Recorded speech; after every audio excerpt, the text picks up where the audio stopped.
Today we are going to look at one of the greatest threats to our Great Lakes, invasive species. These invasive species cause all kinds of problems to our native fish and ecosystems. Today we are looking at one that's made its way from the Mississippi River, the Asian carp. The Asian carp are highly invasive and have a huge potential to cause problems to our local ecosystems. So what are Asian carp? There are 4 different species of Asian carp, and they all have the potential to damage the Great Lakes in their own ways. This fish gets very large and has an equally large appetite. It consumes from the bottom of the food chain, eating things like plankton, vegetation, and small crustaceans, taking away from the native species. These fish have been known to eat up to 1/4 to 40% of their body weight a day and can reach sizes upwards of 100 pounds. It's no surprise why this species has been seen as such a threat.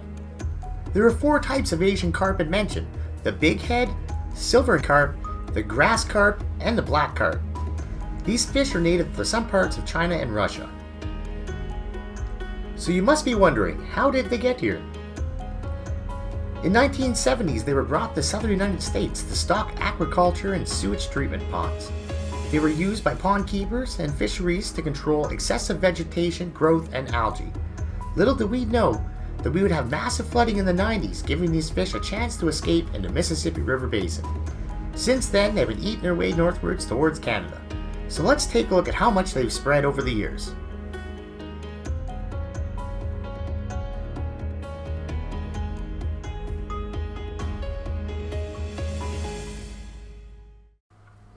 Why should we be concerned? These fish get the monstrous sizes very quickly as well. This means that there is very little time for even the largest native predators to help keep populations under control. Adult Asian carp have 0 natural predators. This means that the population has a chance to increase at an alarming rate. One female Asian carp has the potential to lay over 2 million eggs per year, allowing time for the Asian carp population to explode in no time at all. It's clear to see why they are such a threat and why we are taking extraordinary measures to try to stop their spread and establishment in the Great Lakes. So who does it really impact? It impacts many people. The first to see the damaging effects would be the recreational and commercial fishermen. With an ever-dwindling supply of native species to fish, the whole industry would suffer. It could also impact anyone who enjoys being out in the water.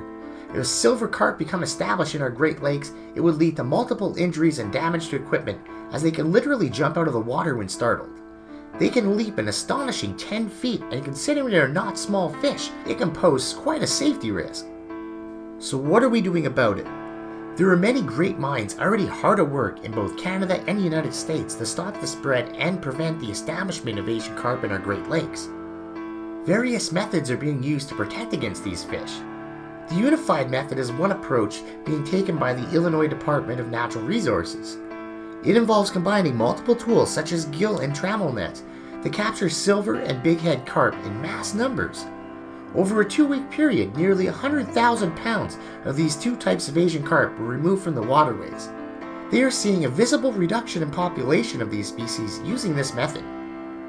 They have also been reintroducing alligator gar into some of the waterways, with hopes of creating a natural predator for Asian carp. Another simple solution being used is turning this species into an appetizing meal. Many chefs and conservationists are trying to create a demand for this fish. It can lead to an interest by commercial fisheries if successful. Researchers are trying everything from attract and repel pheromones to sensory repellents such as acoustic air bubble curtains, strobe lights, and underwater sound. A promising solution is genetically altering carp that only produce male offspring. This will eventually lead to the extinction of a species from non-native waterways. Much more research still needs to be done with some of these technologies before they can be used, but it's a promising start. The last line of defense is electric barriers in Illinois. They repel Asian carp from entering Lake Michigan. These have been used for quite some time and are the only thing right now holding back these carp from entering our Great Lakes. Despite our best efforts, a few fertile grass carp have managed to make their way into the Great Lakes. Though they are not currently reproducing in numbers to be considered an established species, it is critical that we do our part to stop the spread of invasive species. One thing that we can all do if we see an invasive species is to report it on the Early Detection and Distribution Mapping System, or EDMAPS for short.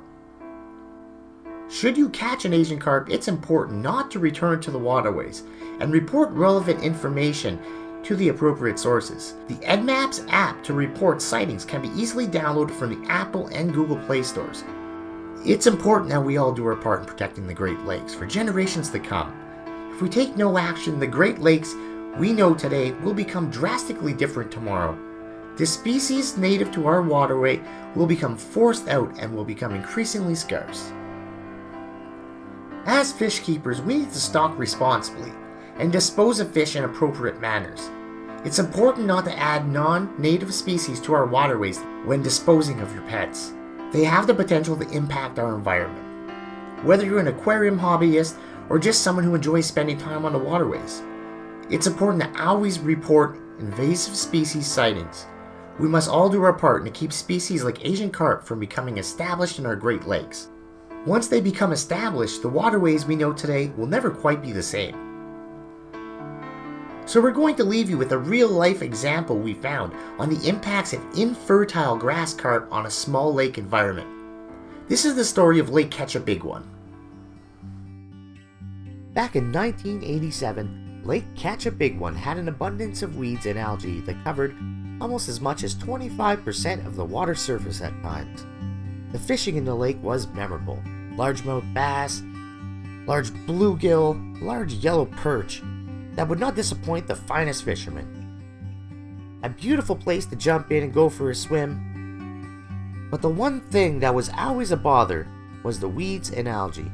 It seemed that every cast was coming back with weeds attached to the lure. In 1987, a law was passed to allow infertile grass carp to be stocked in ponds. The answer to the weeds was found. Or was it? They started stocking a small amount of fish in the first year, with very little to show for it. So over further years, they added more and more and more fish. 180 carp to be exact. 1990 was the year that they stopped stocking the lake. At this point, there was a visible indication that the fish were doing their job. The weeds were down quite a bit all across the lake. This happiness soon turned to disappointment when the water clarity turned from good, bad, to worse. Not only did the water clarity deteriorate, but the large bass and perch and bluegill that were being caught in the lake slowly turned to a thing of the past. Without all the vegetation, the native species had no protection for spawning, like they once did. Not only did the plants give shelter for spawning fish, but also took up the excess nutrients in the water. Without all this vegetation removing the excess nutrients, the water turned to an eerie green as phytoplankton took over. But this would not be the end for Lake Catch a Big One. After learning from their mistakes and lots of research, the owners came up with an action plan to rescue the lake. With help from friends and good neighbors, they installed a fence to save a small corner of the lake. This allowed plants to regrow in this small section. Weeds started growing again, and with much joy, the restoration had begun. The only way to save the lake was to start removing these fish by any means. Old age had finally taken its toll on many of the fish by this point. The rest were manually removed. 4 years have now passed and the carp are all gone. Lake Catch a Big One is now starting to regenerate back to its former glory. They shared this story as a warning to those thinking of bringing non-native fish to stock waterways. Always be mindful and do plenty of research beforehand, and don't overstock. If we see this type of damage done to a small 6-acre lake with fish that can't breed, imagine the damage that could be done with fish that are able to reproduce. It's an alarming thought, and the risks are high to our Great Lake ecosystems. Fertile grass carp have recently been found in our Great Lakes to much dismay. They are not yet established, making it a very critical time to take action. The Invasive Species Response Team is hard at work monitoring early detection centers and working with the Invasive Species Hotline, responding to sightings of invasive species. Only time will tell when next year will bring. Thank you for watching.